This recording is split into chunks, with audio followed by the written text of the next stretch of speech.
এবছরই ভোটের দাবিতে সমমনা দলগুলো একমত বলে জানিয়েছে বিএনপি। সরকার নির্বাচনের দাবি প্রত্যাখ্যান করলে আন্দোলনের চিন্তা করবে বলেও জানায় দলটি। শীর্ষ নেতারা বলছেন, জাতীয় ঐক্য, নির্বাচন ও দেশের স্বার্থ সংশ্লিষ্ট বিষয়ে কোনো দলের সঙ্গে দ্বিমত নেই। বুধবার রাজধানীতে আলাদা অনুষ্ঠানে তারা একথা বলেন। জাতীয় ঐক্য, নির্বাচন ও রাষ্ট্র সংস্কার সহ নানা বিষয়ে বিএনপির সাথে আলোচনা চলছে সমমনা বিভিন্ন রাজনৈতিক দলগুলোর।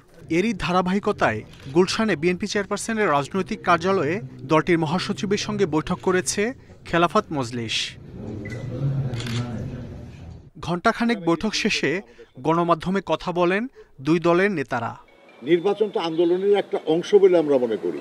দাবি অগ্রাহ্য হলে, অযৌক্তিকভাবে অগ্রাহ্য হলে আন্দোলন সংগ্রাম তো হয়ই, অতীতেও হয়েছে। যে সংস্কার আজকে আমরা করব, এখন থেকে 2 বছর পরে হয়তো আমরাই সেই সংস্কারের আরেকটা সংস্কার করতে চাইব।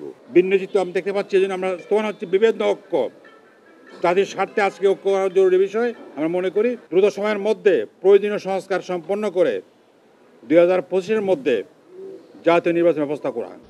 এদিকে দেশে ফিরে আসা যুক্তরাজ্য বিএনপি নেতাকর্মীদের নিয়ে দলের প্রতিষ্ঠাতা সাবেক রাষ্ট্রপতি জিয়াউর রহমানের সমাধিতে শ্রদ্ধা নিবেদন করেন স্থায়ী কমিটির আরেক সদস্য ডক্টর মঈন খান।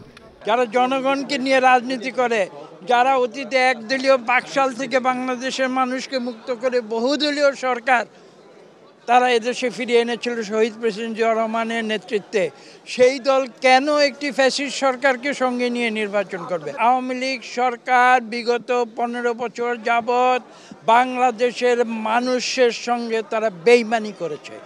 জাতীয় প্রেস ক্লাবে এক আলোচনা সভায় অংশ নিয়ে বিএনপির স্থায়ী কমিটির আরেক সদস্য আমির খসরু মাহমুদ চৌধুরী বলেন, নির্বাচিত সরকার প্রতিষ্ঠা হলে সংকট অনেকটাই কেটে যাবে।